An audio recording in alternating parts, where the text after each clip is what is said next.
Mhm. All right, good evening, everyone. Denise, we're up and running, or correct? Yeah. Okay. Welcome to the Ventura County Office of Education and the regular meeting of the Camarillo Airport Authority for March 13, 2025. And I believe the chair for the Oxnard Airport Authority open up at the same time. Yes, thank you. This is the March 13th, right? March 13th evening meeting for the Oxnard Airport Authority as well. Mr. Chair, if we can, we'll go ahead and we'll call to order. Madam Secretary, please call the roll. For Camarillo Airport Authorities, Supervisor will be marked as absent. Supervisor Lopez. Here. Chair Tremblay. Here. Mayor Kilty. Here. Vice Chair Bear. Camarillo Airport Authority has a quorum. For Oxnard Airport Authority, Supervisor Long will be marked absent. Supervisor Lopez. Here. Councilmember Perallo will be marked absent. Chair Taran. Here. And Vice Chair Filkins. Oxnard Airport Authority has a quorum. Okay, excellent. And I inverted our order here. We're going to now do the Pledge of Allegiance. So if Vice Chair Bear would lead us in the Pledge of Allegiance, and the flag is up on that wall. Yeah. I pledge allegiance to the flag of the United States of America and to the republic for which it stands, one nation, under God, indivisible, with liberty and justice for all. Thank you very much. Let's see, on agenda review, we are privileged to have members of the Ventura County Fire Department here with us this evening, and we know that more are en route. So whenever the arrival of the air crew is impeccable, as always. Come on in, gentlemen. Oh, wow. Just absolutely impeccable timing. And so we're going to go through just a couple of small items first, and then we will invert the order if it's okay with everybody to recognize members of the department first up. So agenda review. Other than my faux pas, Mr. Freitas, or any other? The only other amendment to agenda the agenda? item, yes, agenda item change we had was item 7C, which was issued today. We had some last minute fees that were noted, and so we wanted to capture those credit card fees, debit card fees, and e-check fees, which are captured in the revised agenda and packet. All right, that's great. Thank you very much. Record will reflect that Director Long is now, good evening, joining us. In great shape. So all the important people are coming in right in the last couple of minutes. So, all right. Let's see. This is the time for public comments. If there is anybody in the meeting room who has a public comment for, all right, Chair Taran, for either the Camarillo Airport Authority or the Oxnard Airport Authority on matters that are not on the agenda, could they please come forward at this time? Is there anybody in the audience who wishes to make a public comment? There are no speaker cards received, and we have nobody raising their hand online. And would you like me to read the instructions to members of the public who may be participating online? No, if you don't have anybody online, We do not. then I don't think there's any need to read the instructions. Thank you. We'll go ahead and waive on that. Thank you. All right. That then brings us to the, well, let's do the Ventura County Fire Department presentation first, if that's okay. Mr. Freitas, do you want to lead us off on that? Jeanette, thank you. Good evening to you all. I'm Jeanette Haregi, Communications and Engagement Manager for the Department of Airports. I am pleased to be here this evening to present our 13th feature story in our series of stories that put a spotlight on local aviation. These stories highlight the many unknowns of the airports, the behind-the-scenes work made possible by the day-to-day operations of Camarillo Airport and Oxnard Airport, work that makes a profound impact on the communities we serve. Tonight's story focuses on the Ventura County Fire Department's most recent efforts tackling wildfires across the region. January 7th, 2025, a fire breaks out in Pacific Palisades. It was the start of the third time in 60 days that Camarillo and Oxnard airports had been utilized as support for regional firefighting efforts. Ventura County Fire Department initially deployed approximately 70 personnel to fight the blaze as the battle became not just about the fire, but also about the winds. In the coming days, a total of approximately 33 helicopters found a temporary home at Camarillo Airport as they flew operation after operation over Pacific Palisades and Malibu. Less than 2 months before, the mountain fire was literally in Camarillo Airport's backyard. The Ventura County Aviation Unit, comprised of a partnership between the Ventura County Fire Department and Ventura County Sheriff's Office, immediately activated, and though the winds were very high, they were still able to get into the air and immediately combat the fire. Ventura County Fire Battalion Chief Nick Cleary said that having the airports in such close proximity was a game changer. Within the first 48 hours, the fire was at 14% containment, which was a huge feat given the winds and destruction of the fire. For the week that followed, Camarillo and Oxnard airports welcomed 28 firefighting aircraft from throughout the state, while Camarillo Airport completely closed down to focus solely on ensuring that airspace and runway use was available to all firefighting crews. In the meantime, a smaller fire broke out in Malibu, and crews operating out of Camarillo were able to quickly tackle that fire, again because of the close proximity. But conditions weren't as cooperative as Los Angeles County faced the largest and most destructive fires in the region's history. The wind events the week the Palisades fire broke out were unprecedented. Unlike the mountain fire, helicopters were unable to immediately fly. Still, both Camarillo and Oxnard airports became a hub for firefighting operations for all fires in the Los Angeles area, and once it became safe enough to fly, crews were in the air and over the fires within minutes. Firefighting aircraft from throughout the region, including Utah and Arizona, were welcomed at Camarillo Airport to help combat the 14 wildfires in Los Angeles area. In all, more than 50,000 acres were burned and over 15,000 structures were destroyed. The Palisades fire alone burned more than 23,000 acres and became one of the deadliest fires in California history. The statistics tell one story. The human experiences tell another. Stories like the couple whose dream it was to raise their children in the Pacific Palisades as they also opened and operated their business down the street. Both their home and their place of work were destroyed.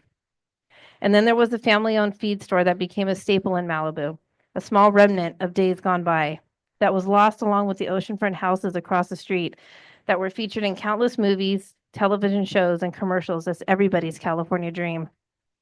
The fires didn't discriminate as people from all walks of life faced evacuations, many returning only to ashes and an unrecognizable shadow of haze in the otherwise sunny blue skies of the California coast. We all watched it unfold, especially those with the front row seat to the continuous action at Camarillo Airport. And as surreal and devastating as it was, it's impossible to imagine what could have been, without the heroic efforts of our firefighters, both on the ground and in the air. To say that regional airports play a critical role in these events is an understatement. There simply aren't any words to fully describe the difference these airports make in providing life-saving services, not just for fires, but for medical emergencies, organ transplants, swift water rescues, mountain rescues, and more. The airports serve as a base, a place of operation, that make it possible for emergency personnel to be there and be there fast just when residents need them most. And tonight we're going to share, we had a lot of media requests, as I'm sure fire department did during the fires, and several of the stories were written, but we were featured on KYT in early January, and this is that news piece. As firefighters continue to work around the clock across Southern California, the Camarillo Airport is now playing a vital role by hosting firefighting aircraft. News Channel reporter Ivania Montez is live at the Camarillo Airport. Ivania, good morning. It sounds like even more aircrafts are expected to arrive to support the firefighting efforts. Yeah, that's right, Chris, especially with these new fires also that came in last night unexpectedly. These fire crews are stationing right here. I'm going to take a step so you guys can see a little bit of the action that is happening. A lot of them, of course, getting rest, but then also some being able to work overnight here at the Camarillo Airport, doing more of the maintenance work before these aircrafts are set to fly up to the fires that are happening in Southern California. Now, fire crews from near and far are joining forces to support the firefighting efforts with the Camarillo Airport providing crucial space for their operations. The airport's strategic location, close to multiple fires across Southern California, enables crews to reach the scenes within minutes, maximizing their response time. And this is the third time in the past 60 days that the Camarillo Airport has served as a hub for regional firefighting operations. At the end of last year, the airport also played a crucial role in supporting efforts during the Mountain Fire and the first Malibu Fire. Despite the winds, they were able to fly immediately and for the first 48 hours, and that made all the difference in combating that fire. And he said it was a game changer to be able to have the regional airports so close in proximity. The level of intensity of the winds for this fire is unprecedented, as everybody has said, and it's made it difficult and impossible, especially when the fire first broke out. So far, there have been no interruption to the airport's operations.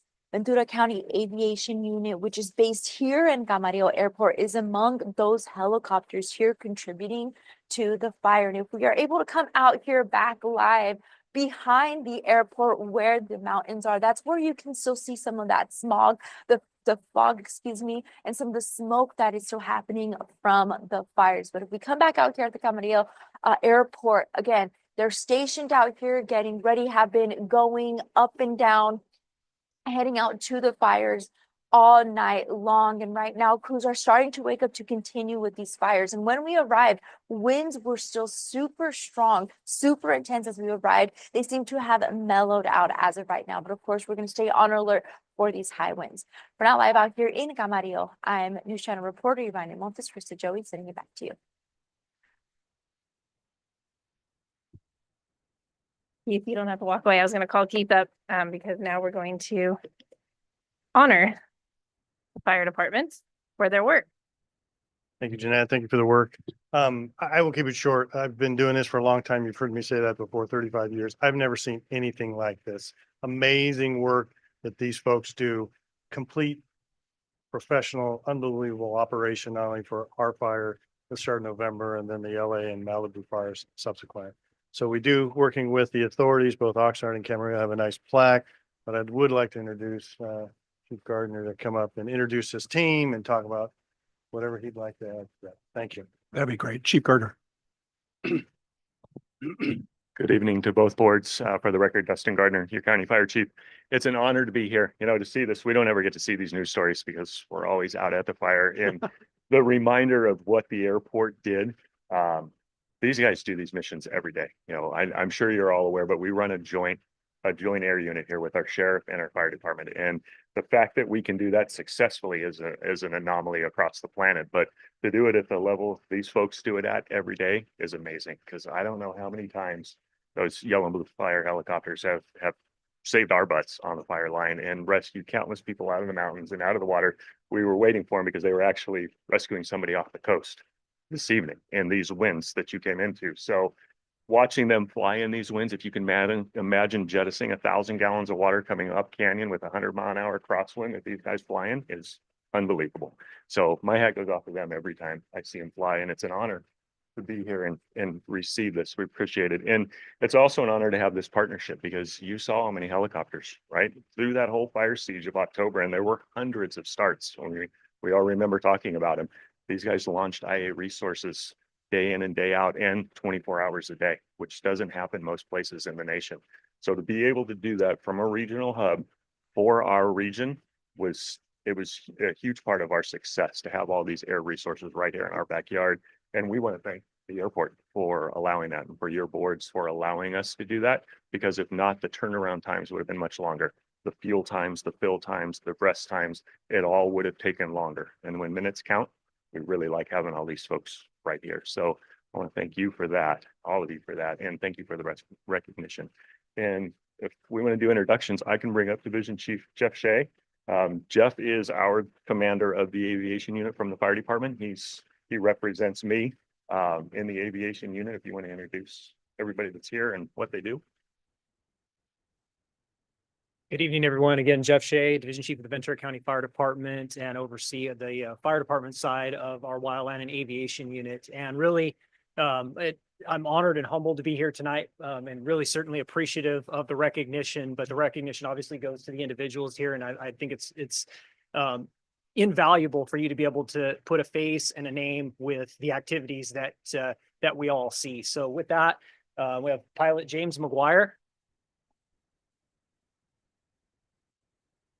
Fire Captain Ryan Whitebread, Fire Captain Jeff Seabrook, and Fire Control Worker Elias Lockney. And once again, I can't thank you enough for taking the time and allowing us to be here tonight, and the recognition. We are certainly humbled by it, and we appreciate the day in, day out impeccable support. We know it was impactful to utilize the airport on 3 separate occasions, but without question, the support from the airport management staff and you as its board of directors was without question. It was without hesitation. It was, what do you need and what can we do to support it? So with that, thank you again for your consideration and everything this evening and beyond. So Chief Shea and Chief Gardner, thank you very much to all of you gentlemen from the aviation unit. Thank you so much. It was my privilege to serve as Camarillo's mayor during the mountain fire, and the extraordinary degree of cooperation and cohesiveness between county and city staffs with the fire department and CAL FIRE was extraordinary. And in particular, I want to salute you for all of your efforts. You, without a doubt, saved lives as well as saved property, and we're extremely proud of you. So here's the game plan. I have a plaque for you, and I'll read it off in a couple of minutes. But the plaque is from both the Camarillo Airport Authority as well as the Oxnard Airport Authority. So I think before we do that, then I'll ask all the members of the authority, maybe we can come up and do a group picture. But I'd like to know if members of the at least Camarillo Authority and Mr. Chair, perhaps Oxnard Authority as well, if you have any public comments that you'd like to make at this time. I think Vice Chair Bear would like to start us off. Gentlemen, I live in Camarillo Heights. And, you know, the old cliche about you folks run in when we're running out was never truer than on November 6th. I remember to this day, I'll never forget it, coming down the hill, fire is flashing out from the sides of the road, you know, against the car. And we're trying to snake our way down the one road on Highland. And I look up and the helicopters are headed in as we're headed out. And, sorry, I came back and my house was still standing. So whether it was luck, whether you guys had something to do with it, whether it was a combination of all of that, I will forever be eternally grateful to the work that you do. I'm a helicopter pilot, by the way. So I know, I mean, I won't fly in a 30-knot wind, so I can't imagine what you guys are doing in your Hueys and in the Firehawk in those winds. But I will be forever grateful for the work that you did that day. So please know, from a real world, you know, non-political perspective, that your work is so appreciated. And I'm so grateful for everything you did, and thank you for being here to allow us to highlight your good works. I think next up for Camarillo Authority will be our current mayor, Kevin Kildee, and then I think followed by Supervisor Long, and then we'll be over to Oxnard. Yeah, on behalf of our residents, I want to thank the fire department.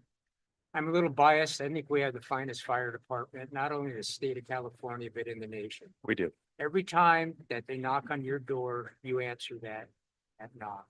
And it doesn't go unnoticed. It's always appreciative. And keep up the good work. I know you're super busy, really happy and proud of all of you. And hopefully you'll pass it along to everybody in the department, what our feelings are for you and how all we try to support you in any way, shape, or form that we can. So thanks for being here. Thank you. Thank you. Supervisor Long. Thank you, gentlemen. I just want to say a great appreciation as being chair for the mountain fire and then passing it on to Supervisor Parvin and with Supervisor Lopez here and all of us. We just are so proud to have such a valiant team that is so strong and speaks up what we need, how can we work together, working with our sheriff's team and making it work the best we possibly can and think outside the box. Remember the auto fire and everyone's watching. How do we get this put out quickly? And a constituent comes up to me and she's like, I was watching the TV and I saw one helicopter and two helicopters and I'm yelling at the TV, Kelly, get in another helicopter. I'm not at her house. She can't hear us. And she goes, and then there comes the next helicopter, the third helicopter. And I knew that Ventura County was doing it and was doing it right. And so when they think of not only myself or anyone in the team, they know that we have their back. And the only way we do it is by excellent people like yourselves. And thank you very much. I know some of our firefighters lost homes in the mountain fire and wasn't able to protect when they were working. And that happens in so many times where you're missing out on family, things that are going on because you're doing the job and you're doing the line of duty. But it is not just a job, it's a passion, I feel. And I just wanted to say thank you to all of you, those that could be here and not here, and appreciate the airport's team. They're full on working as diligently as they can to make sure everything works smoothly for you. And so I just want to say thank you also to our staff and director for the foresight of really just doing what we need to do. So thank you. Appreciate it. Mr. Chair, over to Oxnard. Thank you very much. Do we have members of the Oxnard Authority who would like to make comments? Start with Ms. Wilkins or Vice Chair. I think somewhere in my misty background, I was part of the LA County Equine Response Team. So I've been on the fire lines underneath you guys. But I would like to say also from the perspective of knowing what you go through as part of your duties, dealing with disaster. My hat's off to you.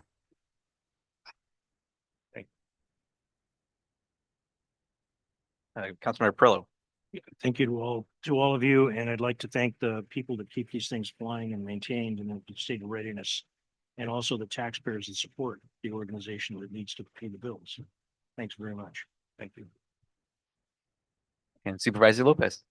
Thank you, Chair, and I will just echo everything. Thank you for what you do. While it may be a job for you, it is impactful to thousands of families and people that we all represent from different constituencies.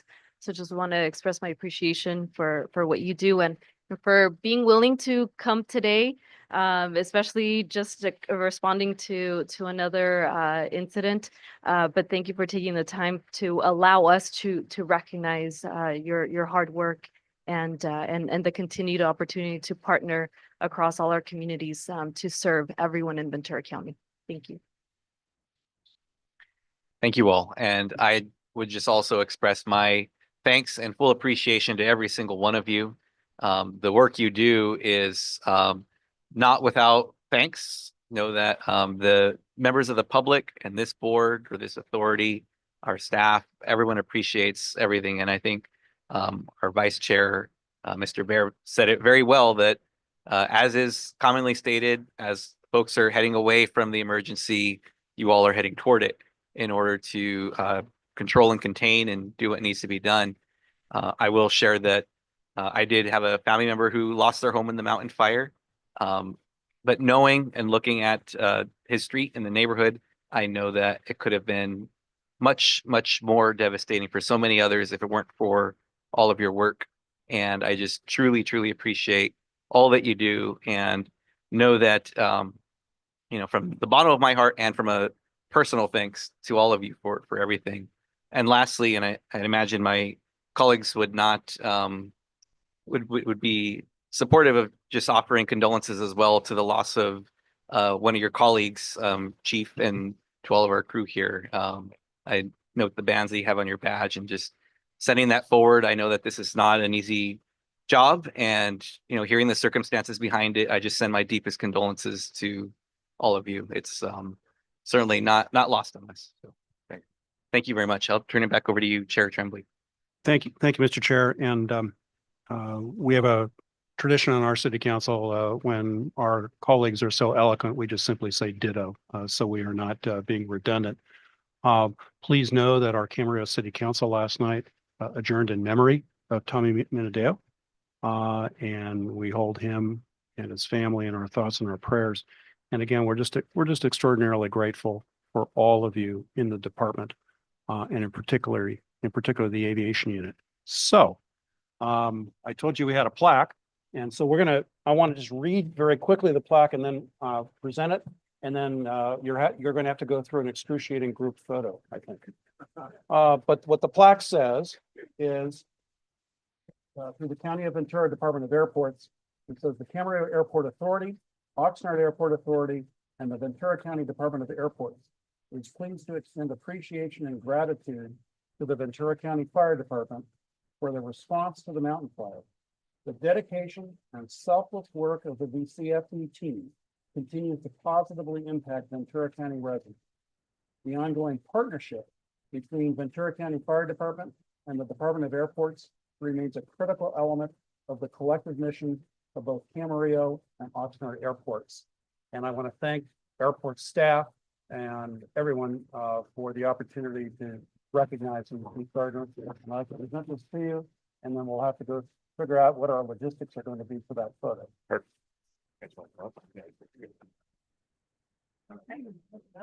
I think if we stay on this side, it would be best so we don't there's nothing on the walls there.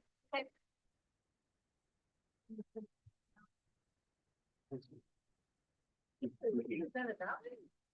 Or we can do it after.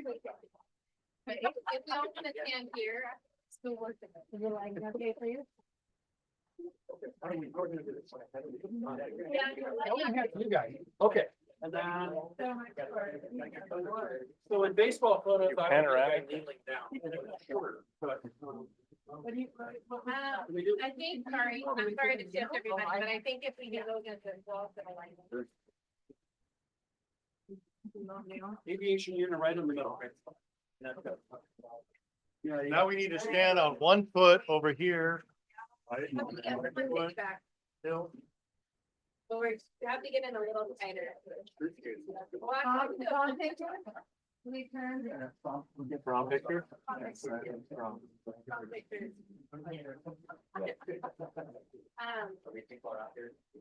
Bart, if you want to come around over here and then Barb to a little bit, between, well, yeah. That'll work. I am gonna try to get out of here.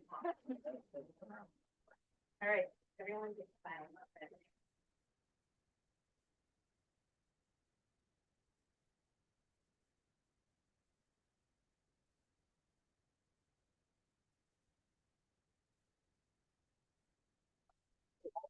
Everyone's on? Are we all good? Everyone's good. I got it. All right. All right.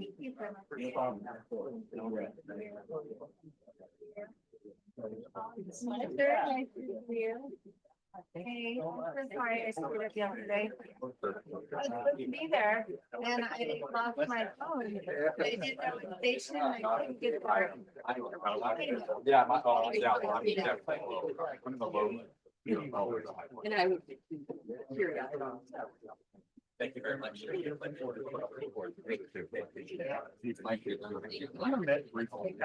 Remember when Lucy was on the block? Lucy visited our street and you were there with the supervisor and my house was across the street from the house we were viewing.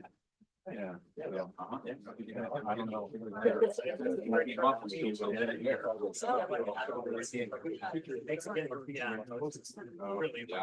We know, all that dynamic. Yeah, me too. The canyon on the pipe. And from I see you guys. Thank you. And when right after.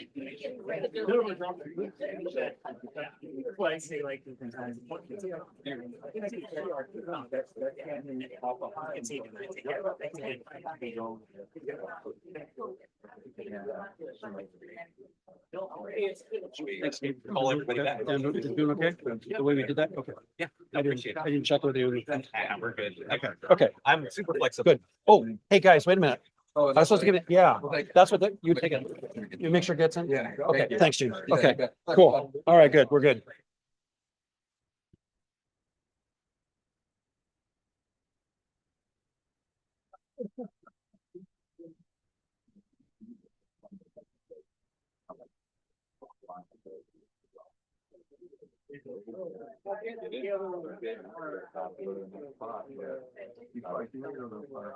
I'm on the fire captain, so I sit next to the pilot on the front, on the dock.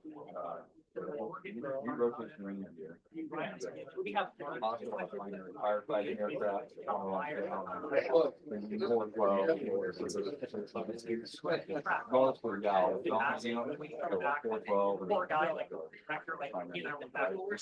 They're all in the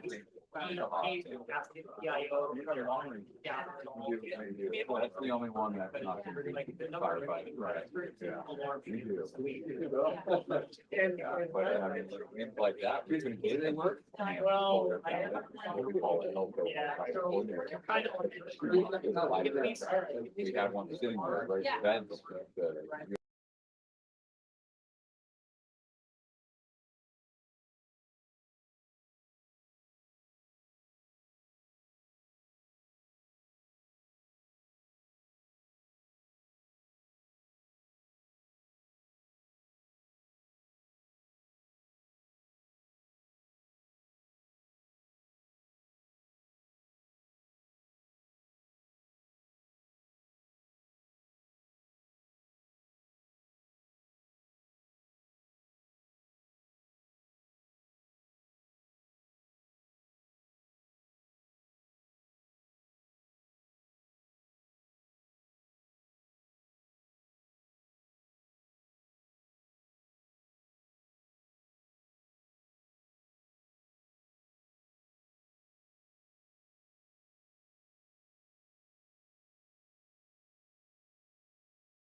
We'll go ahead now and reconvene for both the Camarillo Airport Authority and the, Mr. Chair, the And the Oxnard Airport and Authority. the Oxnard Airport Authority. I realized that I skipped over agenda in my haste to get to the public comment period. I skipped over item 4, the approval of minutes for January 9, 2025. Do I hear a motion on approval of the minutes? And a second. Or I have a motion and a second for Camarillo. Madam Clerk, please call the roll. Supervisor Long, Supervisor Lopez. Yes. Chair Tremblay, Yes. Mayor Kilty. I'm gonna have to abstain because I was not here. Thank you. And Vice Chair Bear. Yes. That motion passes unanimously 4-0 with one abstention by Mayor Kilty. All right, thank you. And I will ask for the pleasure of the board for the approval of the minutes for the Oxnard Airport Authority. I'll move approval. Okay, first by Supervisor Lopez, second by Supervisor Long. Take a roll call, please. Supervisor Long, Supervisor Lopez. Yes. Councilmember Perrello, Yes. Chair Teran, Vice Chair Filkins. Yes. That motion passes unanimously 5-0. Thank you very much, Madam Clerk. Chair Torren, I noticed that the first item up on item 6 consent agenda is for Oxnard Airport Authority. So can I kick it over to you? Yes, absolutely. Thank you. Looking at our consent agenda, we have item A, which is under the Oxnard Airport Authority. Approval of an authorization of the Director of Airports or his designee to sign the proposed lease with Access Air LLC for a 5.17 acre site at 1601 West Fifth Street, Oxnard, California, the Oxnard Airport. Seeing that this is a consent item, do we have anyone who'd like to pull this, or can I ask for a motion to approve? So they give some presentation for people watching to find out exactly what this is and where it is and what it's for. Okay, Councilor Perrello is requesting some information from our staff. Do we have? There we go. Mr. Freitas, thank you. Yes, this item has to do with, we reported about a year ago, we had a long-standing lease with a fixed base operator at Oxnard Airport. It currently is there, Golden West, and their lease expired. So we went out, did an RFP, request for proposals, had proposals back. We selected an entity, and that's what this is, negotiated lease terms, similar to what we had at other properties, both Camarillo and Oxnard. There's investment, long-term community engagement. Those are all things that were kind of captured in the lease and in negotiations. So that's what you have before you. And what's critical and important about this, it is the one facility that caters to the general aviation, providing fixed base operator, flight training, fueling, maintenance, those kinds of basic services, aviation services at the airport. So it's critical. Same physical footprint? So same physical footprint. The difference is in the old days, they negotiated away just the building footprint is what they paid for. And the big concrete ramp used to fall to the airport. So we had to maintain it and we didn't collect any revenue in it. This, we captured the whole package. It's all theirs to maintain. And then in turn, we collect rent on the entire footprint. So it expanded from that standpoint, not from structures or anything like that at this point. Thank you very much. Good job. Thank you for that brief overview of the item. Looking at this as being the only consent item for Oxnard Airport Authority on its own, pleasure of the authority. Move the recommended action. Okay, we have a first by Councilmember Perrello Second. and a second by Supervisor Lopez. Can we do the roll call, please? Supervisor Long, Supervisor Lopez. Yes. Councilmember Perrello. Yes. Chair Teran, Vice Chair Filkins. Yes. That motion passes unanimously 5-0.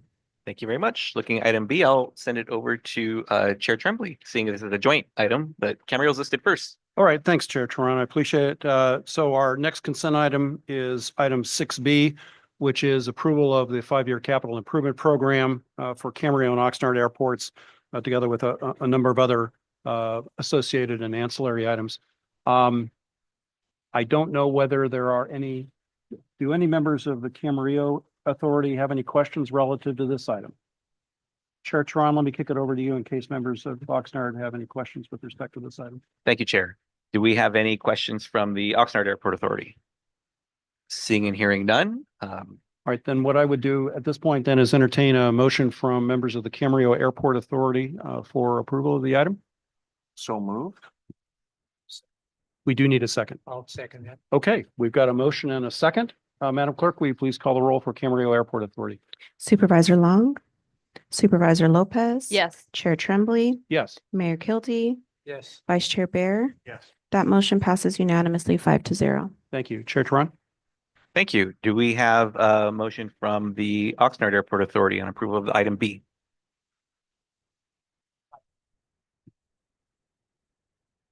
It's not cooperating. I so move approval of item B. Thank you. We have a motion by our Vice Chair Pilkins and a second by Councilmember Perillo. And the vote, please. Supervisor Long, Supervisor Lopez. Yes. Councilmember Perrello.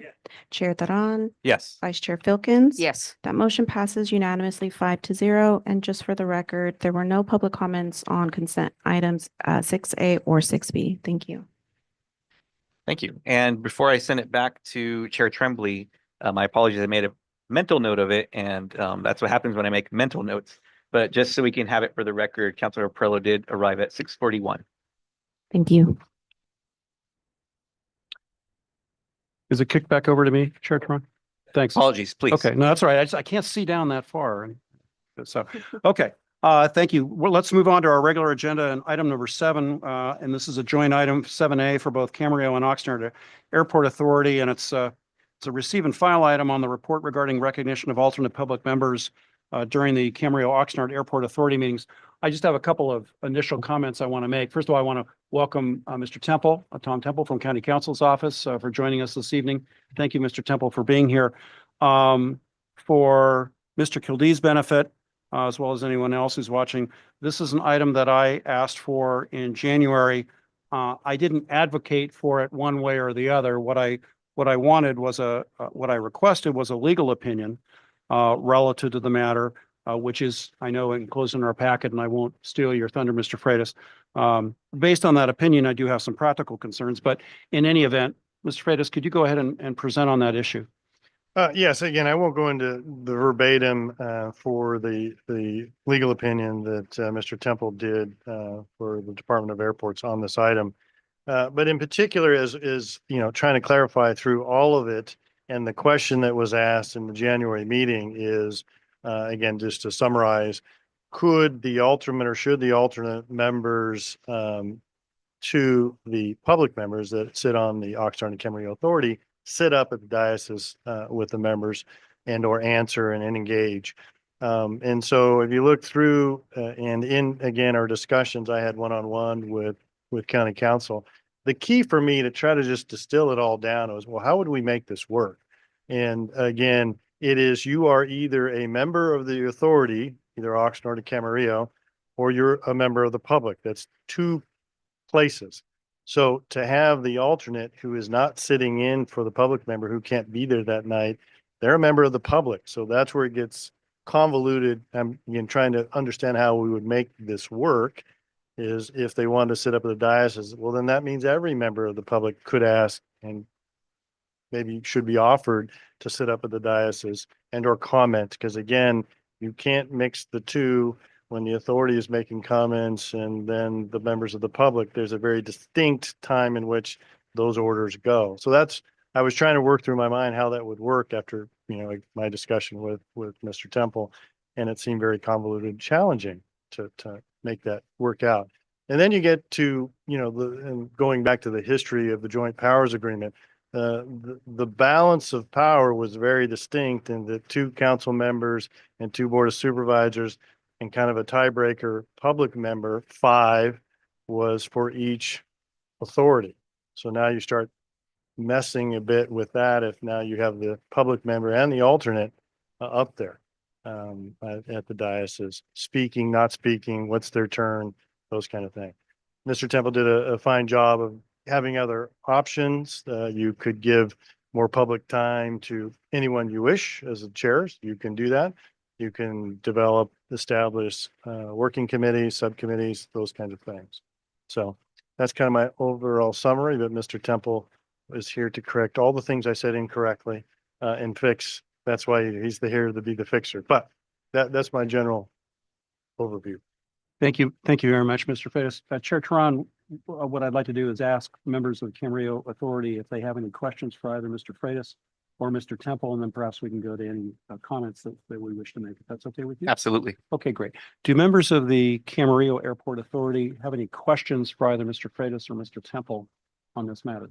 Yeah, Supervisor Long. I just wanted to kind of clear the air and maybe have you repeat it. Because I sit on various boards, and when a regular board member is there, the alternate isn't partaking in the meeting. And for some reason, in the past, on the airport authority meetings, we had our alternate sit up on the dais with the regular. And the alternate gave questions and comments. They didn't vote, but they did that. But now we do not have the alternate sit up on the dais with the regular. And I wanted to make sure we addressed what that difference is and how does the alternate still be able to participate, and to get clarity on that. I know that based on letters from the city of Camarillo and council member Tremblay name on it, we do not want to open up the JPA for many plethora of reasons. And so I wanted to address this because I think it's an important one for us to discuss. And I know that I've talked with members of the public on this, and I just wanted to clear the air and just talk about it so that we have no questions afterwards. So thank you. Of course. Again, I'm Thomas Temple from County Counsel's office, represent the Department of Airports. Like a lot of lawyers, I have to start out with some disclaimers. One is I advise airports. My client is the Board of Supervisors and the county agencies to which I'm assigned, of which airports is one. I want to be as helpful as I can, but I can't provide legal advice. So Keith has waived privilege in the document that I provided and the advice that I've given. So I can repeat that, and I can probably answer some questions, but if I throw the brakes on, I apologize for that up front. Again, I want to be as helpful as I can so everybody here understands. But the the main question is, to my mind, and the way the memo is worded, is can a member of the public participate to a greater extent at any point in a public meeting? And the answer, as I put it in here, is yes. There's several ways to do that. The most common way that I've seen in my experience is when a person's appointed as a member of a committee, or that individuals are appointed as members of committees to answer questions or provide detailed input to the sitting body. But obviously you can extend public comment like I put in here, and you can recognize any individual that you need to get information from. You see an expert sitting in the audience, or you're aware that the expert has come, maybe you've brought the expert yourself. You can ask that person or ask the board to recognize that person for a number of minutes and get extended input that way. So those are the three avenues that I think are fairly clearly open to all of you to get extended input from a member of the public. But as Keith put it, and I think it's in the memo pretty clearly, that any individual who's not actually sitting is not a member of the board, and obviously cannot vote, cannot can participate in discussions to the extent that I just described in those three methods. As to where the individual sits, that doesn't matter from a legal standpoint. If you want to allow members of the public to sit up there, that's okay, legally speaking, as far as the law goes. But obviously, it's up to these bodies to decide how they want to have the meeting set up, and it's and obviously in conjunction with staff, meaning Mr. Freitas. So I've yammered on for long enough, and I expected some of what I've said has raised questions. So Thank you very much, Mr. Temple. Are there any other questions at this point from any members of the Camarillo Airport Authority? Mr. Tron, Supervisor Long, I was going to kick it over to Oxnard, but I was going to actually call for public comments at this point. Okay, I just wanted to ask, he didn't address the alternate and the regular sitting up here. And so I just wanted to make sure that was addressed. yeah, and Keith asked, can they sit up on the dais? And again, that's not a legal issue. Meaning, if that person is not voting and is not participating in deliberations as though that person were a member of the body, that person's a member of the public. And so, you know, can a person sit up there? Of course. Now, if somebody else wants to come up and sit up there, now you're starting to draw distinctions that will get you into hot water if you are to say no. And so those are some of the risks that I addressed. And I admit this is a very brief memo, but that's all Keith asked for. So you do run into hot water when you start opening up public comment, as those of you who sit regularly on public boards know.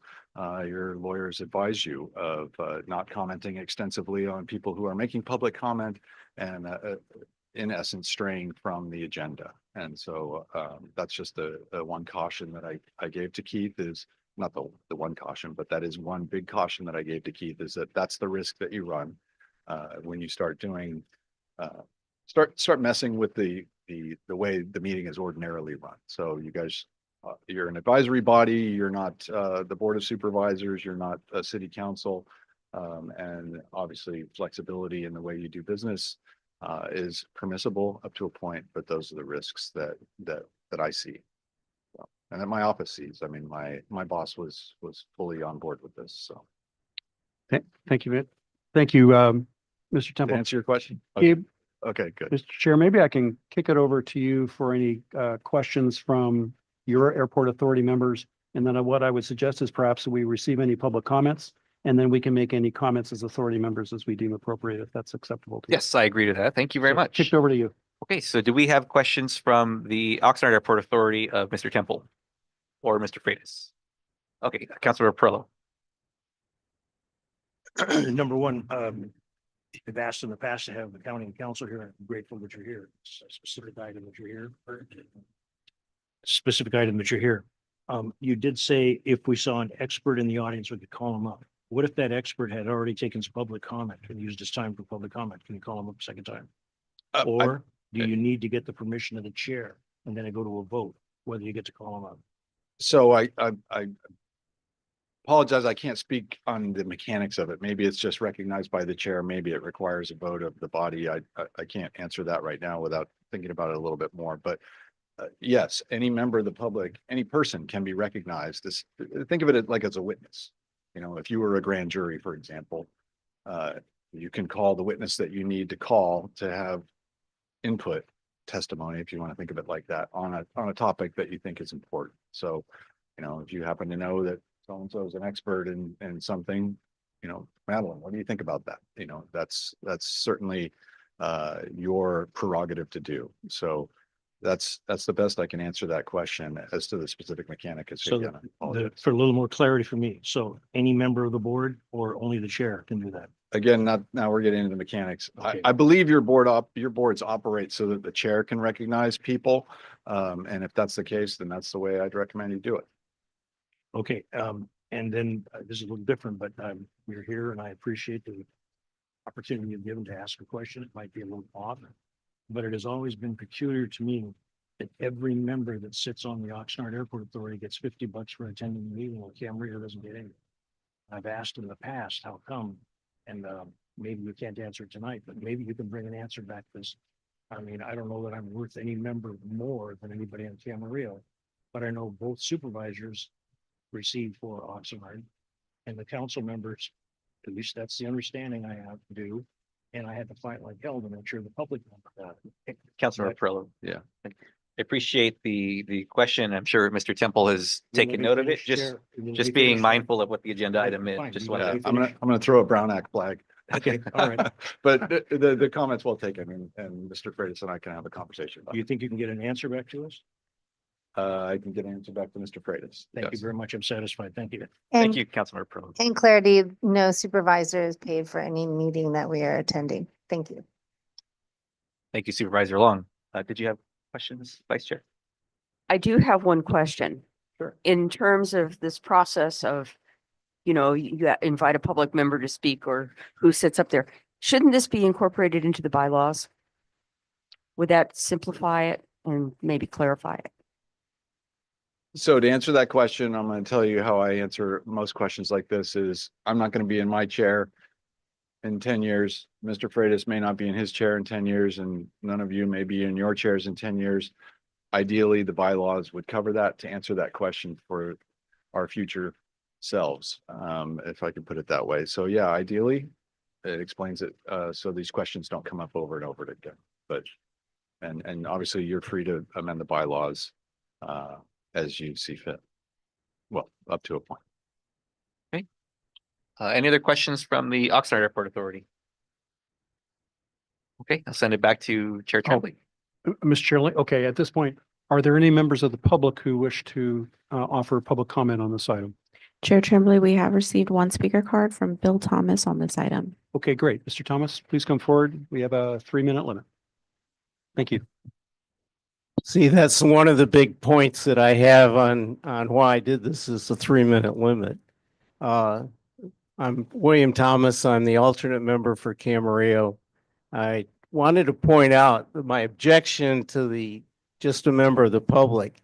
First of all, this body elected me as the alternate member. I wasn't just picked and I didn't come out of the audience and I didn't come out of wherever. I was selected as an alternate.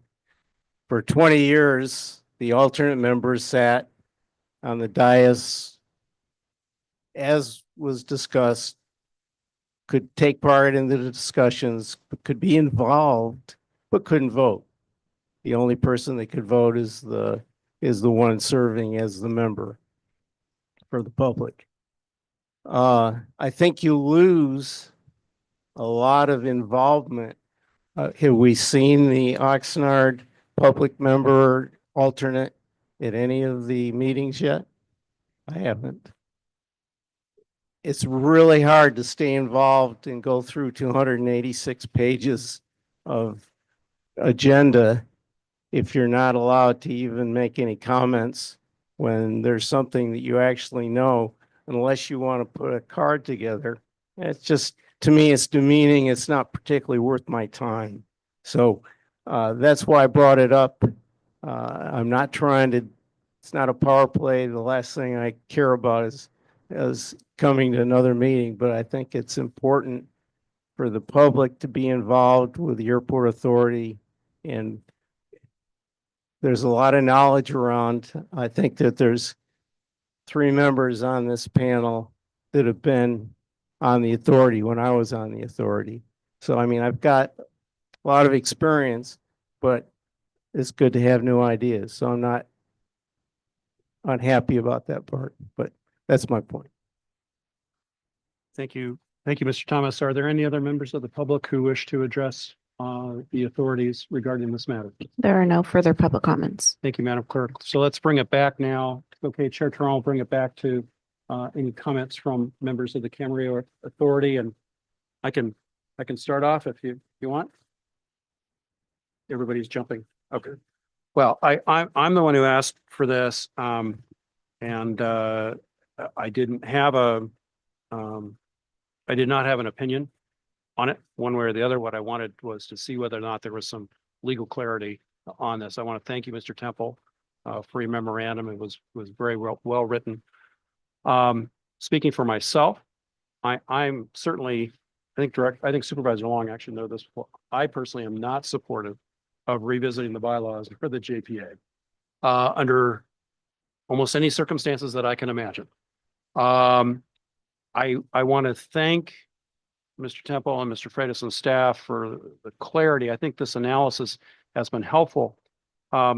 With apologies to Mr. Temple and to Mr. Bear, since I'm a lawyer, I'm not going to provide any disclaimers prior to the following comments. I have my other hat on tonight as an elected. I'm always very welcoming of comments from members of the public, and I especially value their comments, including Mr. Thomas's comments, because he's very experienced and has a lot to offer, just as many other members of the public do. That said, I think I would leave the status. This is a receive and file item, and I suppose we can give guidance, but I would leave the status quo as it is now, because I am concerned that if we move forward in that other direction of having Mr. Thomas or an alternate for example, for Oxnard, sit up here, that poses other practical problems for us. And I have a professional occupational avoidance syndrome relative to creating a Brown Act issue. I just don't want to go there. And so I don't think it's necessary. I think anybody in the public, including our altar members, have the ability as a member of the public to speak on any item and to offer valuable input. So my thinking is we leave matters as the status quo and thank Mr. Thomas and thank everyone for this discussion. Do any members of the Camarillo Authority have any thoughts to offer on this item? Mayor Kildee. I agree. I agree with that. I think that's the best way, is the way that we're doing it at this particular point. Or any other Supervisor Long? I do have a question, just in addressing the public comment in regards to the 3 minutes. And it states here that 3 minutes per speaker per listed to ensure back noise. But it also, does the chair have leadway to, if it was an alternate, to hear more on there? Is that something that is able to do? Yes, the chair has and Tom can jump and tackle me and throw me to the side, but the chair has the ability to, for anybody, any member of the public, to adjust down or up the amount of speaking time on any item. Okay, and I think that's important. I've been chair before and not known that rule. And then people were like, why didn't you give me more? I was the mayor and I didn't realize that I could actually do that as chair. So there are some gray that you can do. Is that true, Mr. Temple? Yes, and so the way I've seen this done in public bodies before, actually, Mr. Bearer was a speaker who was given a little extra time when we were talking about the lease. See? And also when you have, and I've only seen this at the Board of Supervisors, but when you have a lot of speakers and you want to give everybody the opportunity to weigh in on something, you may shorten the speaker time. I'm sure the city council does the same thing. It's both cases, and so you shorten the time. So as needed, yes, that time can be adjusted. Some bodies put it in the bylaws. This is, the public speaking time is 3 minutes, but it can be adjusted by the chair or whatever. So yes, there's flexibility. So I was just looking at our agenda, and maybe just if you could look to make sure that we're stating that within our agenda, that the chair has I don't know if that's important to be in this agenda for the airport authority, because it just says a strict 3 minutes. Yeah. Just a thought. Okay. Thank you. Sure. Any other comments from members of the Camarillo Authority? And again, noting that this is a receive and file item. Church Run, turn it over to Oxnard. Thank you, Chair. Do we have comments from members of the Oxnard Airport Authority? Vice Chair Filkins. My only comment, and I don't have the bylaws to look at it, is that the same type of clarification should be also in the Oxnard bylaws. But going back to, having to amend bylaws to fit the process that we want to follow, as Mr. Temple said, we're not going to be here necessarily in 10 years, and this may come up again. So just. Councilmember Perillo. I think Ms. Philkin hit it right in the head. If you have an opportunity and you have advice from county council in the rare time that they're here, and they're telling you possibly in a decade, none of us will be here, why not clean it up so we avoid it in the future for a future county council board member or member of the public having to rehash something like this? I'm not opposed to opening up the bylaws for specific points. Thank you. Any other members of the Oxnard Airport Authority? I will just state that I appreciate the research that went into this and the memo that was sent to Mr. Freitas and shared in the documents here. And I appreciate Mr. Thomas and his efforts, as well as the other alternates we have on this body. I'll make note that we have an alternate elected member of the Oxnard City Council who serves as an alternate, and she is new to the council and new to the authority.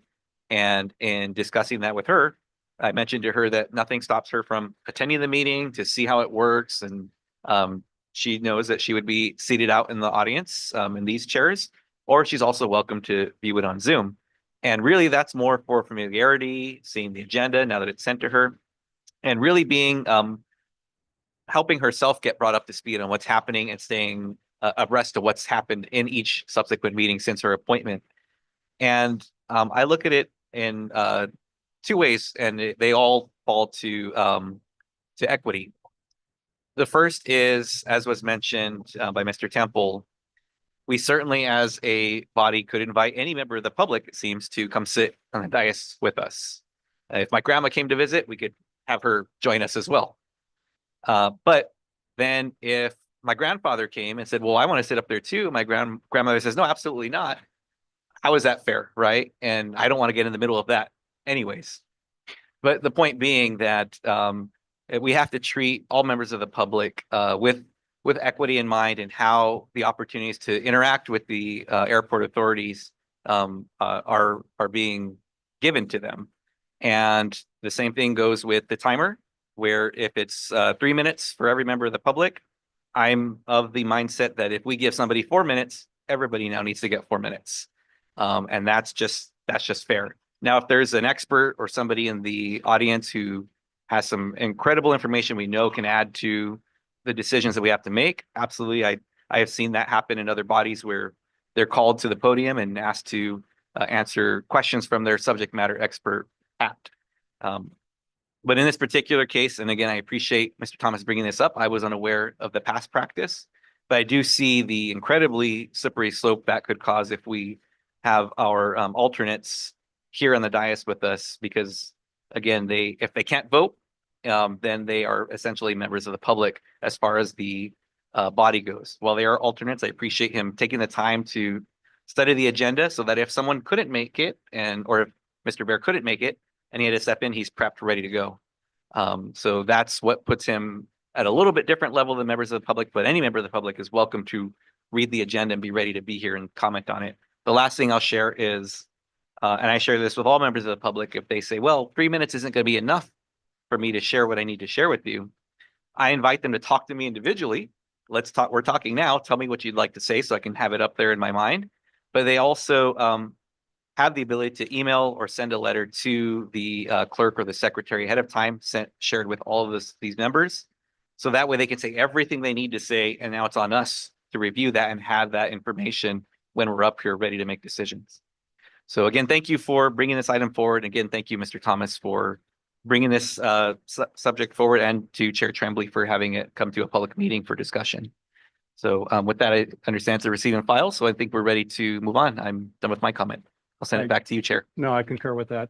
So we have a receive, we'll just note it as a receive and file item. And thank you for the good discussion.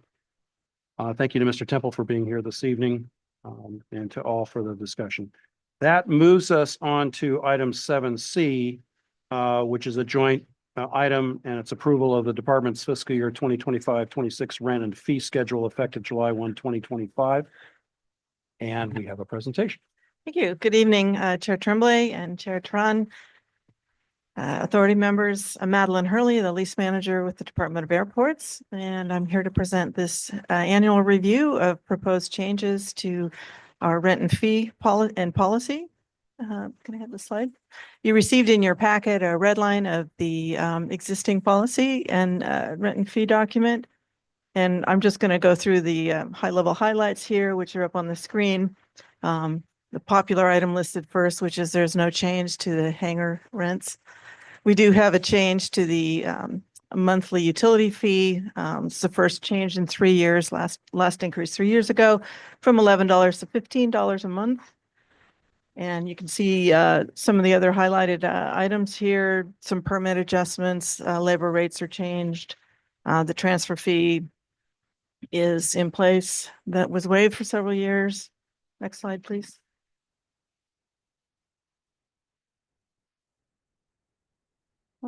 Payment portal, I believe you recall there was some fees waived for that. Those are in place now to comply with county policy, and you got an update this afternoon on the correct rates. We consulted with county risk for the insurance provisions, they were last updated at least 10 years ago. So we got input from County Risk. We also did a survey of 7 different airports for local airports that they were charging their permits and various different categories for insurance. So we talked to Santa Monica, Burbank, LA County, Van Nuys, Santa Barbara, and San Luis Obispo to pull them and derive the changes that you see in your document. So I'm happy to answer any questions. Any questions on the Camarillo Airport side? Vice Chair Bear.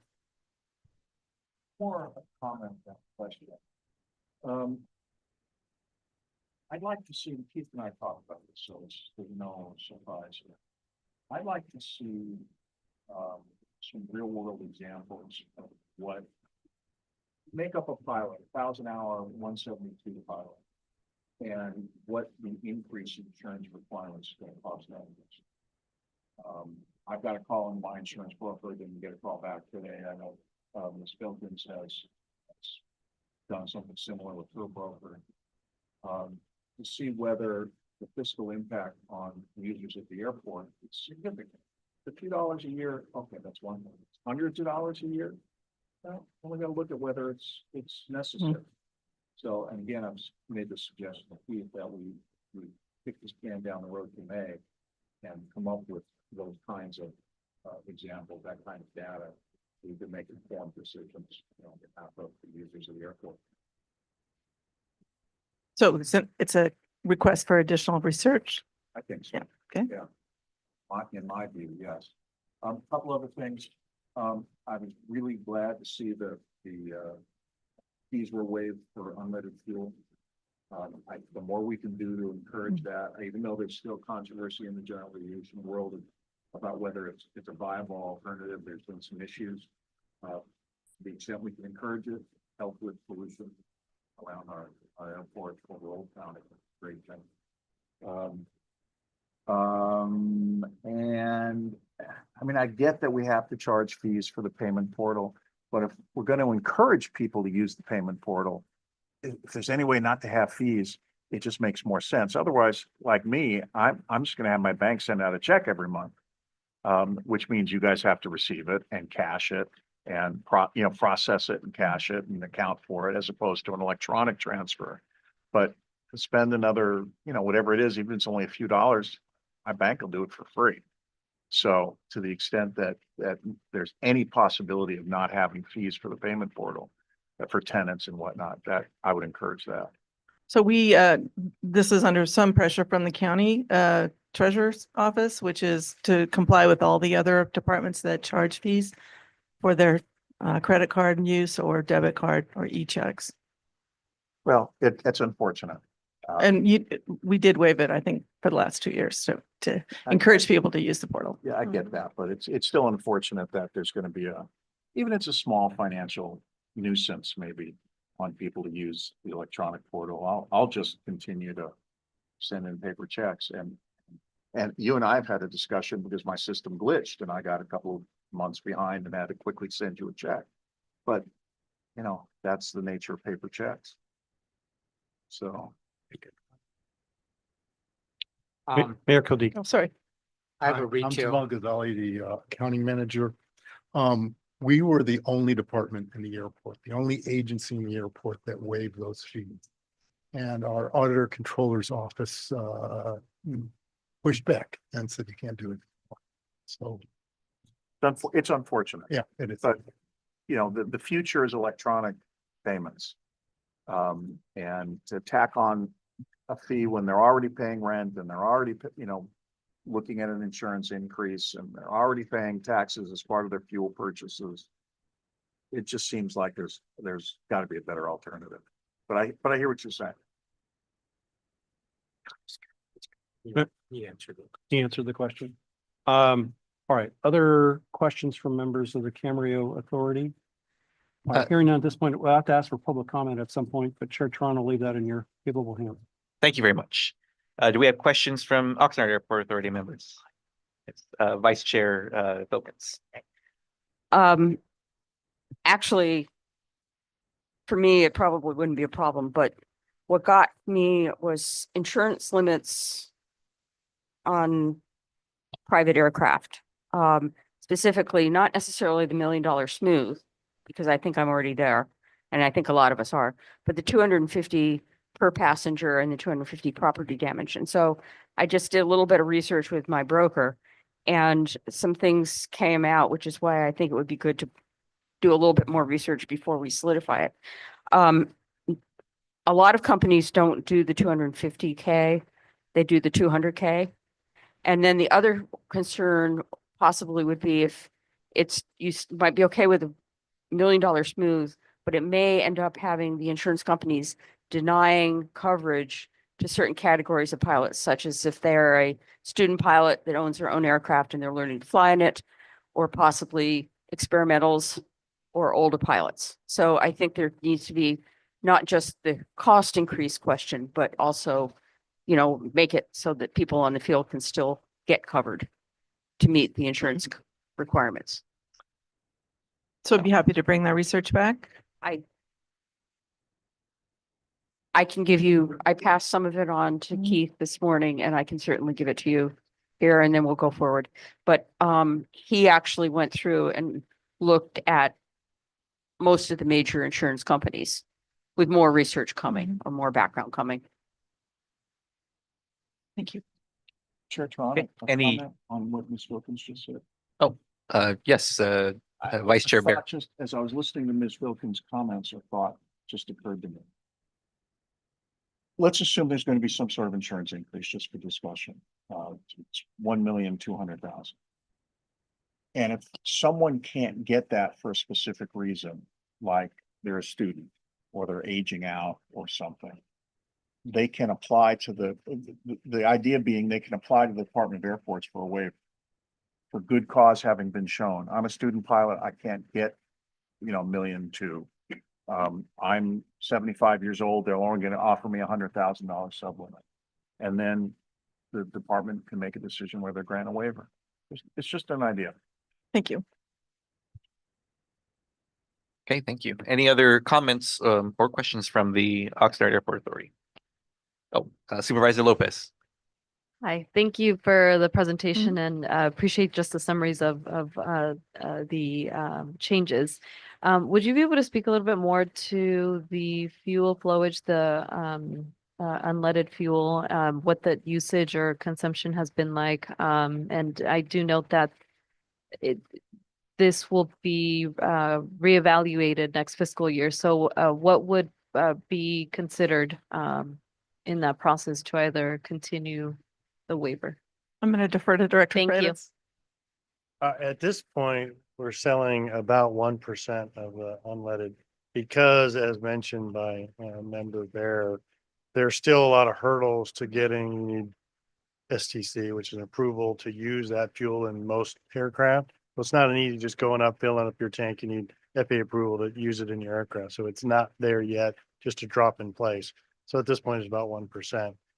As mentioned, though, we want to encourage the use of that across our facilities. And I could envision that we will do this for many years to come. The FAA is targeted 2030 to transition to unleaded fuel only being sold. So I would envision that we probably will carry it all the way to 2030 until that transition is mandated. Great, thank you. Okay, and with that, seeing and hearing no additional questions or comments, do we have any public speakers on this item in person or virtually? Oh, excuse me, Councilmember Perillo. To question, I'm just seeing something that was given, and I know there was a comment made by Ms. Wilkin, and there was a term used, smooth limits. I have no idea what that means. From the time that I got appointed on here, there were tremendous amounts of airport terminology where both members of the public sat on the thing for Oxnard, that there were pilots that they basically protected me because I didn't know what the hell was being talked about. But I think we need to, it was used, smooth limits, and I see a definition, and give us a definition of what smooth limits means to somebody in staff. It's not a term that we use. This came up, I think, in correspondence from an insurance agent from Member Filkins. Can I ask? You're going to answer? Okay. Go ahead. I can't. So typically they have limits, again, million per accident, 100,000 per injury, or is kind of the numbers we've been talking, or 200,000 per injury or property damage limits. Again, per individual. SMOO just means 1 million across the board. So you could have one person injured and their payout is $850,000. So it's not limited by per person, kind of that breakdown. So you're going to pay more for that premium. Is that, I think Mr. Bear might have something similar to that himself. But that's exactly right. It eliminates the sublimit on the policy and just allows the entire amount theoretically to go to one incident or one person. So I believe the proper term is aggregate. Right. So normally you see aggregate, sometimes you see combined single limit, which is also used. So smooth is a new term to me. Just as one member of the Oxnard Airport Authority, I appreciate this information because I was assuming it meant and assumptions get you in trouble. It means the pilot can fly the airplane, but nobody else will plane. So I appreciate that very much. Okay, thank you. Looking back, do we have any public comments in person or virtually? There are no public comments on this item. Thank you very much. And as a receive and file, I'll turn it back to Chair Tremblay in case he'd like to check once more with the Airport Authority or Camarillo Airport Authority. Well, barring any additional comments from members of the Camarillo Airport Authority, this was an action item. So I think my thought would be, in light of the discussion, I think it would be appropriate to entertain a motion that we defer consideration of this item to the next meeting for receipt of additional information on insurance requirements. And I guess I would add to that is, if county staff believes it's appropriate, somebody from risk management can be here with expertise in insurance requirements to specifically address the authority's questions. Unless someone has an objection to that, I would make that in the form of a motion. Can I ask a question? What is the timing for this? I know there's other questions, but my take is that it's questions on other items versus just the fee schedule. When does the fee schedule need to be approved by? I know it can always be modified, so that's why I wanted to ask you about that. So my understanding is there is still an opportunity in April to come back. Yeah, and for a May approval with the Board of Supervisors. So Okay. we do still have another meeting. Okay, and that's why I wanted to clarify and make sure that we ran that through before we just stated it. Thank you.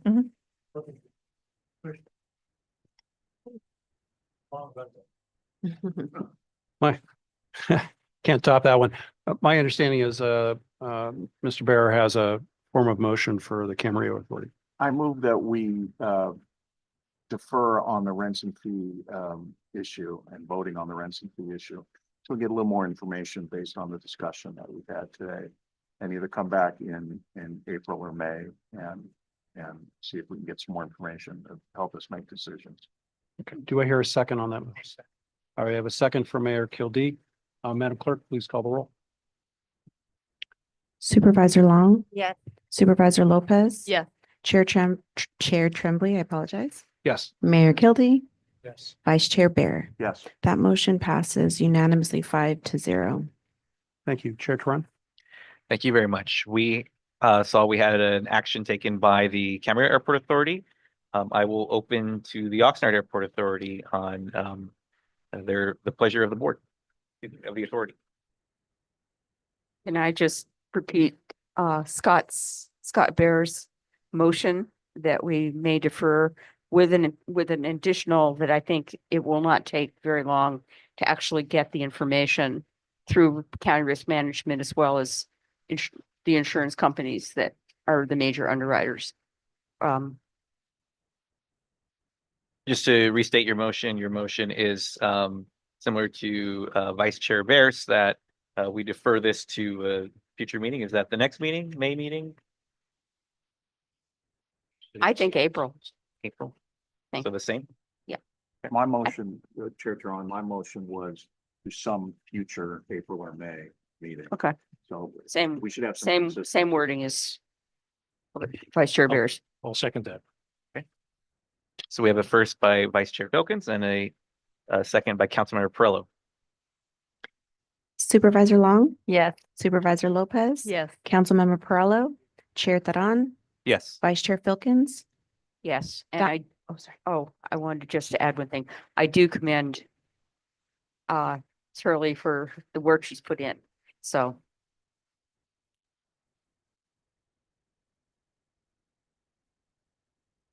And the motion passed unanimously 5-0. Thank you. Thank you very much. And I see we have the next item. Can I take that, Chair Tremblay? And I will say this is what I get for trying to be ahead of myself, because I was looking at the cover page for the next item when I said, well, this is a receive and file. But no, that the next one is a receive and file. So my apologies on that. So excuse me, let me get myself back situated now here. Okay. So next we have a item D. So receive and file a staff report regarding skydiving operation tests and future operations at Oxnard Airport. Mr. Freitas. Yes, so I just wanted to introduce Casey Pullman, our Deputy Director, Operations and Maintenance. Going to kind of give an overview. This is an item we discussed at the last meeting. Skydiving operations, a reminder, we cannot say no to aeronautical uses such as skydiving. It's recognized by the FAA. So Casey kind of giving an update of the kickoff to those operations at Oxnard Airport.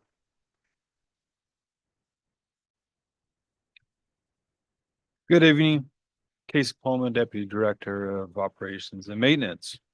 Here's the update to what we had discussed back in November. So following the November 24 report on the proposed skydiving operations at Oxnard, the Department of Airports has completed the planned test period for Skydive Coastal.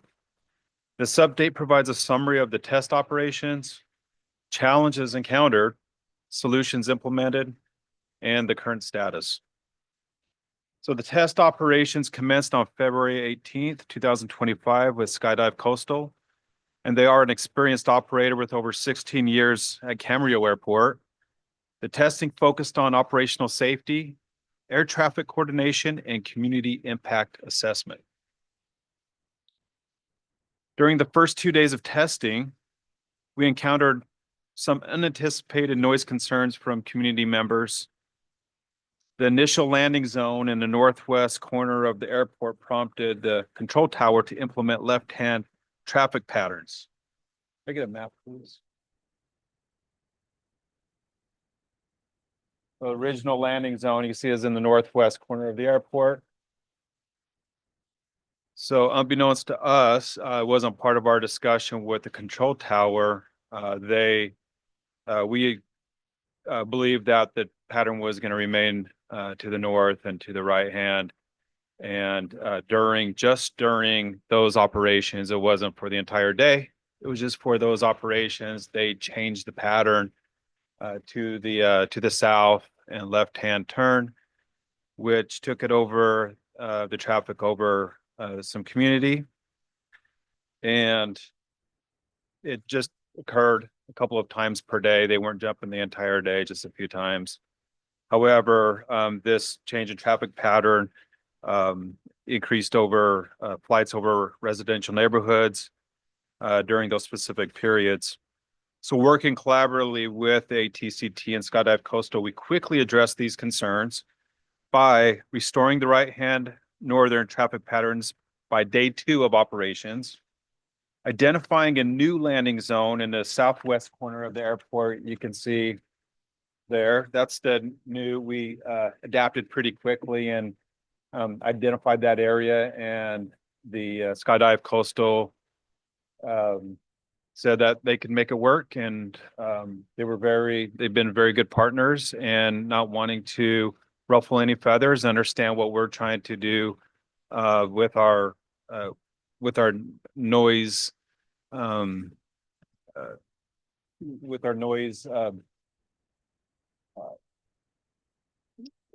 our noise issues. Excuse me. Yeah, thank you. So we also implemented revised coordination procedures with ATCT and skydiving operations. As part of this test, We had a comprehensive in our comprehensive evaluation process, we had a representative from the FAA Flight Safety District Office conduct an on-site assessment where he observed multiple skydiving operations. Following their evaluation, they deemed the operations were to meet all safety standards and protocols required for this type of aeronautical activity at Oxnard. So the current status where we're at now is operations have been independently verified as safe by FAA representatives. The new landing zone in the southwest corner is finalized. The right-hand or northern traffic pattern maintains our commitment to fly-friendly protocols. Another view of what it looks like, kind of the landing zone pit there. And that's what it looks like on the south side. So while the initial test period has concluded successfully, the airports view safety validation as a continuous process. We will conduct periodic operational assessments as a method to monitor protocol and evaluate these operations on an ongoing basis. The adaptive approach allows us to promptly identify any emerging concerns and implement appropriate adjustments if necessary. So the path forward, what it's looking like for the future is the airports will maintain vigilant oversight of the skydiving operations to ensure they remain safe and compatible with our noise mitigation efforts. We are committed to maintaining open communication with all stakeholders as this new aeronautical activity fully integrates into regular operations at Oxnard Airport. Any questions? Thank you very much. You're welcome. Do we have questions from the Oxnard Airport Authority? Oh, Supervisor Long. Yes, so that pad is where they're going to be landing. It doesn't, yes, correct. So I don't know if anyone else has done skydiving before, but I have. And it's not always you're on target to the pad due to wind and so forth. Is this pad constructed in the size that is uniform to other airports or other landing pads? I just want to make sure that we're putting that as the normal versus just a 10 by 10, or I just want to be very cautious of that. So wanted to ask. Mr. Freitas. I'd like to comment only because my previous airport, the skydiving was done for decades.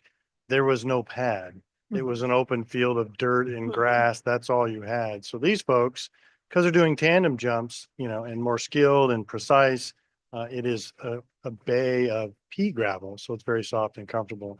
So we exceed, I would say, the standards in normal, because again, normally and they admitted that they could just land on grass or bare dirt, but they wanted the added safety. So we actually exceed the the norm, if you will. So there is a buffer around, a safety buffer. There is space on both sides, infield, there's an access road, but there is space, buffer on both sides. Wonderful. Yes. I appreciate that. Thank you.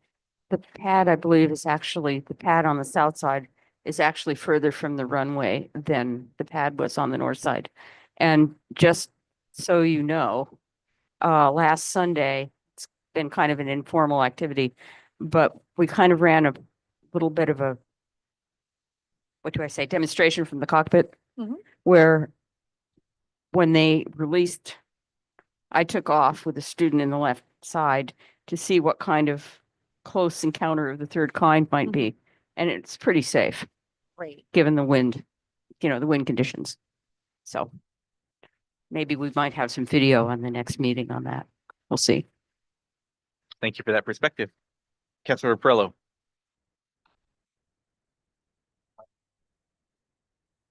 Thank you very much for the presentation. Can you tell me at what height are they jumping? Starting off about 8,000 feet. 8,000 feet. Are they free flying? They free fall to about 5,000, 4,000 feet. That's when they open their parachutes. So it's straight direct down, free fall, not flying. That is correct. Although when they're getting ready to jump, they're not directly over the airport. They're normally pretty far out to the west, and then they end up free falling pretty much straight down to about 5,000, 4,000 feet. And then once the parachutes are engaged, they're able to kind of gracefully make it over back to the airport. And what they do is when they had you know, both when they had the north side pad and as well as with the south pad now, is they stay to the outside of the airport boundaries. So when they had it to the north, they were going over those fields. To the south, you know, it's over some more, you know, businesses or whatever. It's not fields. I mean, it's fields to an extent until you get to the airport. But what they do is they normally stay out of the airport boundaries until just kind of the last minute, and then they come back around. So it's not like they're dropping and then going over the airport and then coming back around. They're actually outside of the airport and then making their turn to the pad. If there was a malfunction, if there was a failure in the chute, I'm not a skydiver. I jumped one time. But when I did jump, I was at a facility that had training for Army personnel that were jumping, and I did see mistakes. They didn't always land, and it was a big ribbing event for the poor guy that didn't land where he was supposed to land. When they jump out of the plane, are they jumping out of the plane over residential houses or over agricultural fields? From what we've seen so far, they're jumping. If right now they're probably jumping over the ocean. Okay. Or pretty close to the ocean right now. Okay, because a couple more questions. With respect to the landing, as I mentioned, I'm impressed that they're all going to hit that spot. If they don't, there's a pizza joint right across the street, right across the fence. And right at that other side, there's a gate where people can come in and out of the airport. Are we letting people know that there's going to be somebody coming down? Is there some flashing light? Is there something that's going to tell somebody that's coming in to land? Is there something that's going to tell a trainer and a student pilot when they make a turn that there's some guys coming down above you? How are we addressing that? I don't want to, as a member of the Oxnard City Council, I don't want to be in the newspaper because of an accident, because I support the sport. But because somebody wants to go to another site because it may be a little more advantageous, cheaper, I want to make sure it's okay for the residents of my city. So is your main question here, are you worried about them running to a building to I'm the worried south about- or if a car or vehicle is coming in? I'm worried about somebody who may be coming to the airport that has no clue that there's going to be somebody falling out of the sky with a parachute opening up. And, you know, they come to the gate and all of a sudden, what the hell is that? Right. This was actually brought up in our advisory meeting last night, and we believe a resolution, a very easy resolution for that is to create a sign and giving warning to anybody, you know, coming into the airport that there's skydive to be vigilant for skydiving operations. So that was brought up last night. We're going to work on that. We're going to adopt that, and we're going to get some signs wherever is practical out as soon as possible. If somebody is flying, and I'm not a pilot, if I'm flying into the airport, and again, I'm not a pilot. Yeah. Is somebody going to tell me as I'm flying into the airport, hey, look on the left over there about 12 o'clock or 5 o'clock? So let's go How through the big whole flights are? package that we touched on before. So not only have we put out the notice to all of our tenants that skydiving operations are happening, so that kind of goes to those driving around, knowing what's going on. We've already done that. We have a follow-up email that's coming out either tomorrow or next week on the same matter. So that's the folks, tenants on the ground. Then from a pilot's perspective, you have notice to airmen. So when you're flying into the area, you know that skydiving operations are going on at that airport. How do you know? That's published on a radio frequency, notice to airmen. So that's already in process for pilots. We're looking at long-term, even on the sectional charts, the maps for pilots. There'll soon be a parachute on there knowing the skydiving operations are going on. So that's the added thing. And then the final is when you're in the area, the ATC, the Air Traffic Control Tower, will listen. They'll get a 2-minute notice and share with all the pilots that are in the pattern that skydivers are about to jump in 2 minutes. So that's a communication that goes on in a normal process. And they will also tell you that the skydivers are at certain height coming down off to the left. So. One last question. Sure. It's my understanding it's illegal for somebody to have a plane take off and let somebody jump out. There has to be some kind of, if this goes into effect, some thrill seeker gives a guy $500 who wants to jump out of a plane. How do we monitor something like that after the fact? You mean that doesn't somebody who is not connected with Yes. Skydive Coastal? Mr. Freitas. Yeah, I mean, what you're talking about illegal activity, then that's the FAA Flight Standards District Office. There's all kinds of, the pilot would lose its license, his license or her license. There's all kinds of actions that would typically take level on the federal level. We then county, if they did something horrific, we also could take legal action ourselves. So there's many opportunities for us to do that. If there's thrill seekers doing things that are, quite frankly, not Thank you appropriate. very much. Yeah. Thank you. Supervisor Lopez. Thank you. Thank you, Mr. Pullman, for the information, and appreciate the department's prompt response to the complaints that were received initially, and addressing that very quickly. So I just wanted to recognize that. And in the safety validation and this process, is there any consideration or any feedback that has been or would be received, let's say from local public safety around this that would be taken into consideration? Is there an avenue or a process for that? I think just with any type of like noise complaints, we're always willing to listen and hear feedback from the community. As far as I know, we haven't received anything, except for, those noise complaints, which we quickly address. And again, if we were to receive any type of feedback from the community, whatever it might be, safety or just, informational, we're always there willing to listen. And then also and then make adjustments accordingly. So we're taking this very carefully. Again, safety is our priority no matter what. And so, we're going to stay nimble on this and make adjustments as necessary. Great, thank you. And thank you for that. That was going to be my follow-up, if there had been any other complaints or any feedback from our local partners in this process. So appreciate that confirmation. You're welcome. We also have had great feedback from the air traffic control tower. Again, we're communicating with them constantly just to seeing how it's working out for them. We've got great feedback for them. They're working out. They're not stressed about it. It's been really good. Great, thank you. You're welcome. Thank you. Okay. Any other comments or questions? I will just say, I'll repeat what was stated. Thank you so much for the information on this and the intentional way that it's been approached. I think that the concerns we received from residents of the community were about noise complaints rather than parachuting. And so that shows that, that not only is what we did, went off well, but also it's a reminder that our Department of Airports is responsive and wants to be a good neighbor. So I appreciate efforts on that. And I'll just end by saying I had the pleasure of seeing as how I live right down the street from Ventura Road, and I can see the airport in a clear shot. And so I did see a couple days or the test 1 and test 2 when they jumped out, and was with my grandfather one of those days, coincidentally. And he said, "Oh, wow, look at that." And I said, "Oh, yeah, they're going to start doing that. They're testing it right now."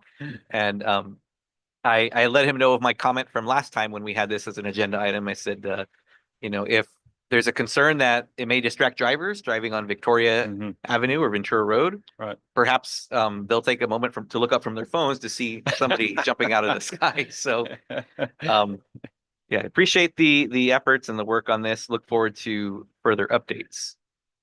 Absolutely. And I was out there for several days, just viewing their operations, and every single jump they actually landed right on that pad. I mean, right in the middle. It's amazing. So they're very, very, very skilled. And, we're just look forward to just accommodating the best that we can and just continue to take tactical approaches to the future operations. Thank you. And one last item on that. I would imagine I've never skydived myself, and I have absolutely zero level of knowledge on it. But I would imagine that if there was a certain strength of wind or some other inclement items that happened that were not planned for, they would likely cancel or adjust accordingly. Is that correct? Yeah, that's correct. I mean, they have safety measures as well.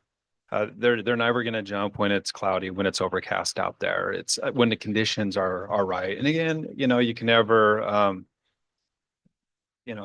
there could be gusts, but I mean, they're very skilled. If anybody was going to jump at Oxnard Airport, we're very grateful that it's this company, because they're incredibly skilled, and their safety record shows it. Chair Theron, for the record, there was no public comment on Oh, this item. thank you very much. That was my next question. Thank you. Thank you again. You're welcome. And Chair Tremblay, if it's all right, I'll move into item 8 and then I'll pass it to you after this item for item 9. No, you're on a roll. Go for it. Thank you. Mr. Freitas, we'll move on to the director's report. All right, So, floor is yours. 3 quick items. Just want to share with both authorities that we continue to work with Wings Over Camarillo regarding the parking issue. As we've talked about over the last few years, the vacant parcels are slowly being rented or developed, and so the parking is shrinking. So we're working with those folks on a long-term solution. They're talking with some of the ag land properties to see if, again, for the 2 days, they can park some cars, those kind of things. So we're looking at those longer term options. So those talks are ongoing. We had a visit with the grand jury, not a bad thing. It was just something they do with departments, normal thing. We did this 2 years ago. They're very excited of all the things that are happening at the airports. They're very impressed and enjoyed it. We did a little presentation of what's happening and then a little tour, and they were pretty excited. The last bit of information is a little disappointing, but it's just what we had to deal with. So we talked several months ago about our selection of a consulting firm to help us do the approach analysis at Camarillo. We've mentioned before that 90% of our noise comments come from Old Town, Camarillo, jet arrivals coming into the airport. So we hired a consulting team with Kaufman and a company called Lean that specializes in airspace. So we kind of had done that at the end of the year, had a contract in place, and we're starting that. And then to our disappointment, the prime, his name is Paul Hanna, and his number 2 left the company. And sadly, didn't go stay in the same business. So we go steal them back. They're going to start a nonprofit somewhere. So they're out of the picture. So what we decided, we had some concerns with the new team. They were working hard to bring people in. So when they finally got a team together, we decided to bring back the selection committee, which was made up of Barb Filkins, the air traffic manager at Oxnard. We have a corporate pilot based out of Camarillo, and then a gentleman from Old Town, and then one staff, Dave Nafee from our office. Those 5, brought them all back, re-interviewed. And because of the change in team members with Lean and how close they were originally in the rankings, the unanimous recommendation was to move from Lean and Kaufman to Mead and Hunt, and Flight Tech is the company that they're partnering with. So a little delay, obviously, in this process, 2 to 3 months for us to go through the process, renegotiate a contract, bring it through this committees and the board. But everybody agreed that was well worth it because of the little hiccup with the current company. We did brief a group from Old Town last night, Tuesday night it was. And they were in concurrence with us and thought it was the right decision as well. So I was happy to share that. They agreed.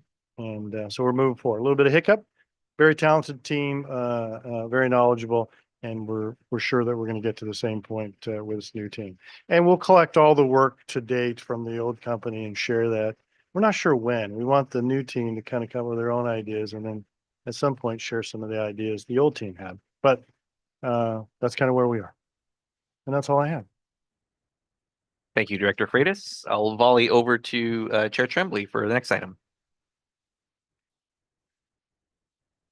Next items are blessedly brief. Item 9 is reports. Unless there's any question on reports, we'll receive and file. Next item is item 10, correspondence. Unless there are any questions, we'll go ahead and receive and file on that. And then next item is item 11, authority comments. Let's start with Camarillo Authority. Any comments by any authority matters on authority matters? No, nothing on the Camarillo side. How about Oxnard? Any authority comments? Councilmember Perello. It was quite impressive to hear Mr. Freitas say how they had to backtrack and come back and work it out. The road to progress is not paved with perfection. But thank you very much. Thank you. Any additional comments? I will just state thank you for making arrangements and pivoting to have us here when our facilities had some issues where we typically will meet out at the airport campus. So I just want to thank you on that. And I see him walking up to the podium. And a Mr. quick Freitas. update, the elevator is, we got them working on it. We're expecting any day now to have that back operational. So we're expecting our next meeting to be back home. Thank you for that. And I'm not a huge fan of the Big Bang Theory, but I know that elevator was a big part of the plot. For many years, it was never repaired. So I'm glad we're jumping on that. Thank you. Yes. And I'll just say that this is also a little bit of a homecoming because I worked in this building for about 14 years. So it's always nice to come back here and there. So, okay, that is all for me. Anything additional? No, unless we see a yellow tape over the elevator, we're going to be okay. So we'll go ahead at this point then and adjourn Camarillo Airport Authority. Thank you. And we'll adjourn Oxnard Airport Authority, 8:20. Thank you. Thank you.